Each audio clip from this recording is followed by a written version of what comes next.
A swarm is heading your way. Load up.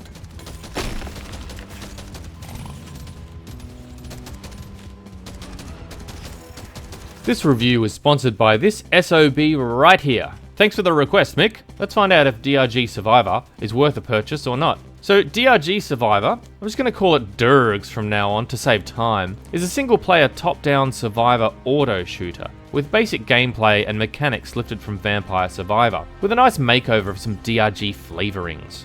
There's the same DRG classes available after some unlocking, the same weapons, the same gems to mine, and some similar goals to fulfill. Now, the mission structure has been adapted from its co-op shooter parent slightly, and to those original DRG fans out there, it's not like this still feels like the OG, even though the mechanics are slightly different. When you jump in, you start with only one class, the Scout, and you have to unlock the others by meeting certain mission goals like collecting a certain amount of gold or upgrading your weapon to level 12.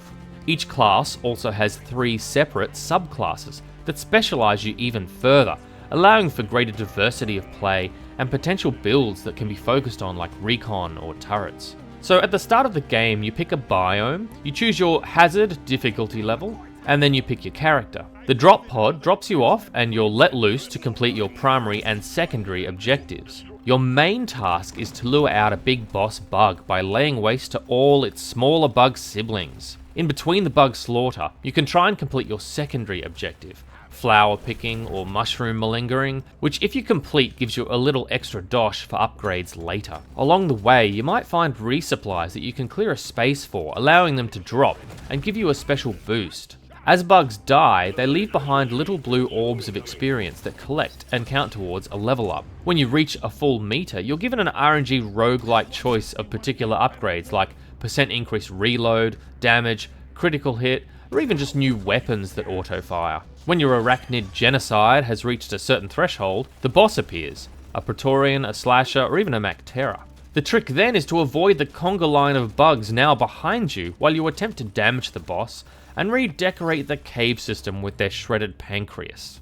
When they eventually pop, you get 30 seconds to haul your ass to the escape pod. And here I was thinking the escape sequence in the co-op shooter was tense. God damn, this is a whole other level of insane. 30 seconds may sound like a lot of time in a 2D game, but I was hard pressed to make it back a lot of the time. It's particularly more difficult when you're starting out and you haven't yet upgraded your fire rate, your reload, or damage, and you're getting swarmed from all sides. In some cases, I'd say it's an impossible task. There's an element of RNG as well in the level design. I found some that were more like an arena, giving me the ability to kite large mobs with relative ease. And other maps had what I would describe as fingers or dead ends that really are just alleyways of death in later levels or higher difficulties. So paying attention to my map was particularly crucial if I liked living. Each dive seems to have about 5 stages before it's completed. I'm not sure if that changes at high hazard levels. So far I've only unlocked hazard 1 and 2. Someone who's played a bit more might be able to correct me in the comments below. After you complete a dive, or more likely you die, you go back to the main menu and find your upgrade button, where you can trade gold and gems for base upgrades to health, damage, critical hit chance, speed, things like that. So when you first play this game, you will feel the difficulty hit like a truck. The more time you invest and the more gems you mine equates to slowly building up a bit more of base resilience.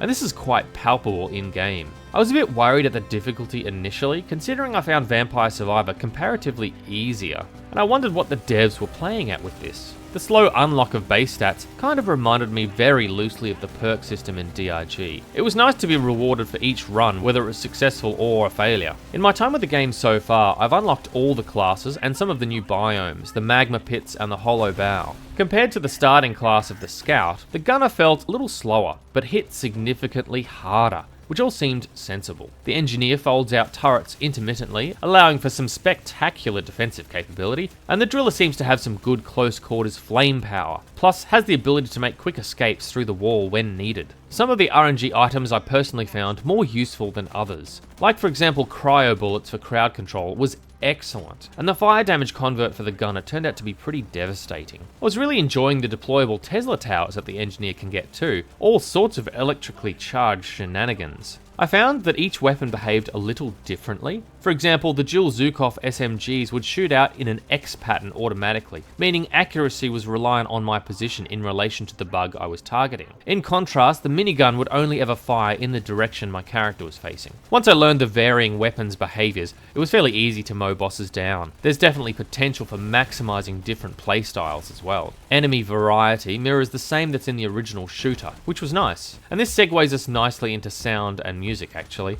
I didn't hear as much bug screeching as the shooter. It's still there, but I suppose having the top-down view separates you from the action a little more. I felt the music was subdued a little compared to the original, but admittedly I didn't alter the default audio level, so I'm sure you could tweak this to preference. It might be a design choice, as I felt more pressure during these levels than any time during the original shooter. Louder music might have made this more distracting for me. Mission control is back, as are the dwarf interjections, and I couldn't be happier about it.